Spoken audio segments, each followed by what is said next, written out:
नमस्कार मित्रांनो, आपण पाहत आहात learn with Joy with CN Patil YouTube channel. या चॅनलवर आपण फक्त आणि फक्त शैक्षणिक माहितीचे व्हिडिओज पाहत असतात. मित्रांनो, इयत्ता 12वीचे बोर्डाचे फॉर्म्स आवेदनपत्र भरणं सुरू झालेलं आहे आणि याबरोबरच बोर्डाने आज एक प्रकटन जारी केलं. त्याच्यामध्ये जे काही इयत्ता 10वीचे म्हणजे उच्च माध्यमिक प्रमाणपत्र परीक्षा 2026 याचे सुद्धा आवेदनपत्र भरण्याचं काम सुरू करण्याबाबत, मुदतीबाबत सगळे जे काही सविस्तर सूचना आहेत त्या बाबतीतलं प्रकटन आज जारी केलेलं आहे. ते आपण पाहणारच आहोत. तत्पूर्वी आपण पहिल्यांदाच चॅनलला भेट दिली असेल आणि अद्याप चॅनल सबस्क्राईब केलं नसेल तर चॅनल सबस्क्राईब करायला विसरू नका.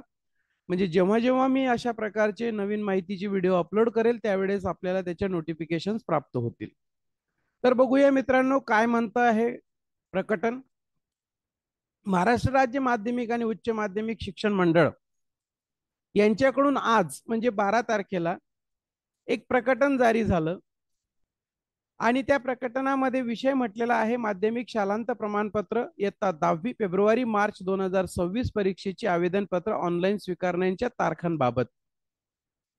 उपरोक्त विषयास अनुसरून कळवण्यात येते की मंडळामार्फत जी काही 10वी 2026 मध्ये परीक्षा घेण्यात येणार आहे आणि या परीक्षेला जे विद्यार्थी प्रविष्ट होऊ इच्छितात त्यांची आवेदनपत्र शाळेने UDAS प्लस मधील पेन ID वरून ऑनलाईन पद्धतीने त्यांचे शाळा प्रमुखांमार्फत ती भरावयाची आहेत. याचबरोबर जे विद्यार्थी पुनर्परीक्षार्थी असतील की जे जुलै 2025 मध्ये पास झाले नाहीत किंवा त्याच्या पूर्वीच्या परीक्षांमध्ये नापास असतील त्यांच्यासाठी नाव नोंदणी प्रमाणपत्र प्राप्त झालेले खाजगी विद्यार्थी ज्यांची 17 नंबर किंवा खाजगी विद्यार्थी म्हणून नाव नोंदणी केलेली आहे आणि ज्यांना EC एनरोलमेंट सर्टिफिकेट प्राप्त झालेला आहे अशा सगळ्या खाजगी विद्यार्थ्यांसाठी, त्याचबरोबर जे विद्यार्थी श्रेणी सुधार करू इच्छितात, क्लास इम्प्रूव्हमेंट आणि जे विद्यार्थी तुरळक विषय घेऊन 10वीची परीक्षा देऊ इच्छितात अशा सगळ्यांसाठी आवेदनपत्र भरण्याचं काम शाळा प्रमुखांमार्फत प्रचलित पद्धतीने भरावयाची आहेत.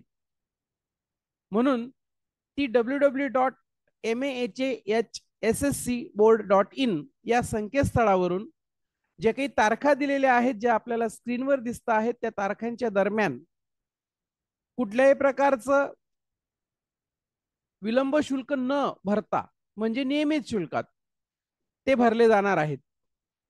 आपण या ठिकाणी तारखा बघू शकता. सोमवार दिनांक 15/9/2025 ते 6/10/2025 या दरम्यान आपल्याला म्हणजे शाळेला त्या विद्यार्थ्यांचे फॉर्म्स भरायचे आहेत.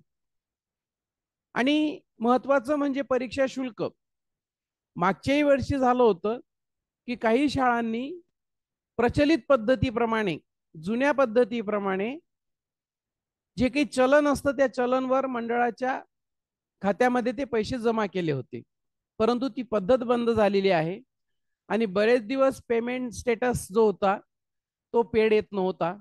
आणि त्यासाठी एक महत्त्वाची सूचना इथं दिलेली आहे बघा. संदर्भी पत्रान्वये कळवल्यानुसार माध्यमिक शाळांनी आवश्यक ते परीक्षा शुल्क RTGS द्वारे भरणा करणे व RTGS किंवा NEFT पावती चलनासह विद्यार्थ्यांच्या याद्या प्रिलीत जमा करायची तारीख नंतर कळवण्यात येईल. आणि म्हणून सगळ्यांना ही सूचना महत्त्वाची आहे, सगळ्या शाळा आणि कनिष्ठ महाविद्यालयांना, की चलनाद्वारे पैसे बँकेत कोणी भरणा करू नये. तर अशा पद्धतीची महत्त्वाची माहिती आपल्याला या चॅनलच्या माध्यमातून दिलेली आहे. या ठिकाणी थांबूया. पुन्हा पुढच्या नवीन माहितीच्या व्हिडिओमध्ये आपण भेटणारच आहोत. थँक्यू.